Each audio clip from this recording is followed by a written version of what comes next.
Saturday night. So Geelong haven't lost 2 in a row at Kardinia Park since 2015. This is the Cats' only way back. They have to beat Port Adelaide. Both teams have got some serious omissions here. We know Hawkins and Blitzarves are going to be out, and Port have got the 2 players who have gone into the concussion protocols, which has been debated all week, Aaliyah and Jones. Port have lost 3 in a row. Yep. The Cats, having loomed, have then lost 2 in a row. Yep. This is the only way back. Yeah, I'm looking at Port at this game. If Port loses this, I think their premiership contending status takes a severe dent. They've got no Hawkins, no Blitzarves. If they can't get this done at Geelong, I think we can not consider Port as a strong fancy. So this is big for Port more than Geelong. I think I'm off Geelong. I think they're done. All right, a couple of clubs. What's missing at Geelong, Eddie? Oh, it's tough down there. It's hard to watch, and I think one of the big things is leadership. You know, last year with Joel Selwood going out, you can't replace Joel Selwood, but that's not undermining what Patrick Dangerfield's done for that footy club and Tom Stewart with the leader that they showed. But with Guthrie, that's out of the side, he shows that leadership and that grunt down there.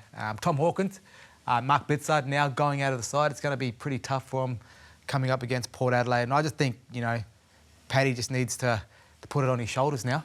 And I don't know if he can or not. He brought the boys in here after pretty disappointed losing to Fremantle down at home. But I personally would like to see Paddy get back to his best. Get in, grab that ball, get it going for his teammate and just put the team on his back. And then other guys around him will follow. But, yeah, it is hard to watch. And they may, depending on the next 2 weeks, go miss finals as the Premiers last year. What do you think they would be talking about, you two?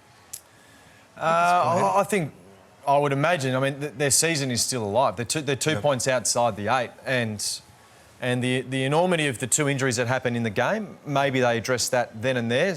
You know, the season's still alive. Yes, we've just copped 2 injuries to 2 of our most durable players and 2 of our best players. I think you're constantly... It's really hard to go back to back. It's really hard to find motivation throughout the year when you've had the ultimate satisfaction the previous year.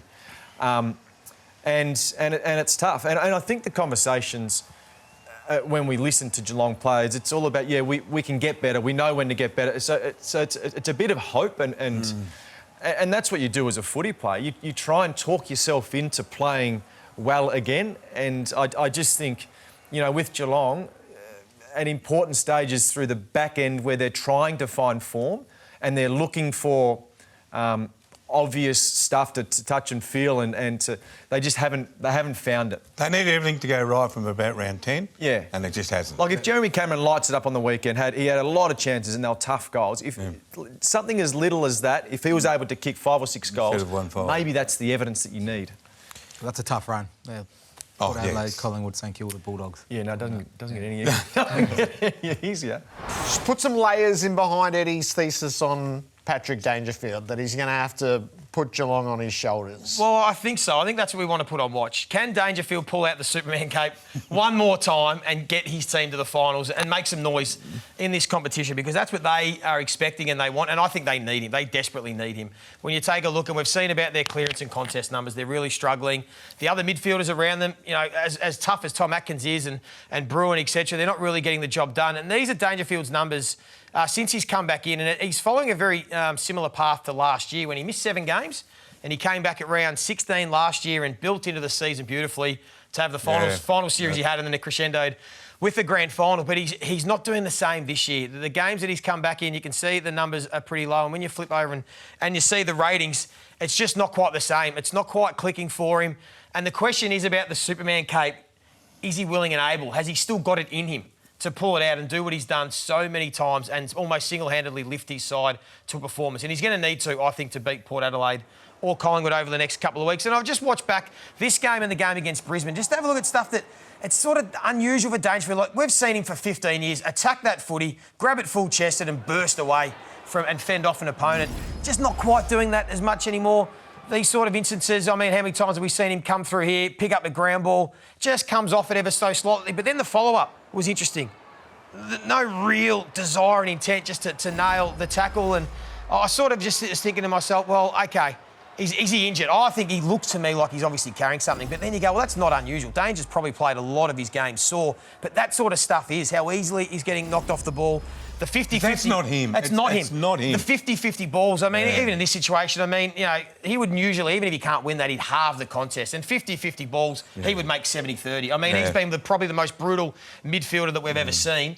And it's just not quite there at the moment. And I just want to put on watch whether he's still got it in him and he's going to have to need it and lift If he's the side. watching this, like I hope we see it. The greats, he'll be flustered that you've questioned him. Just the leadership of him, but has he got it still? I mean, you think of it, he's 33 now. He's won the premiership. He might be sore. A lot of battles. It's whether he's just still got it in, and I'd love to see it. So we're going to find out. He's going to need to do it against Port Adelaide and Collingwood the next 2 weeks. Does Willem Drew go to him? I would if I was playing against Geelong. I go, the only way you're probably going to get beaten in the midfield is if Danger does his big thing, gets 30 and kicks 3 and does what he's done a million times. I probably would put some work in him.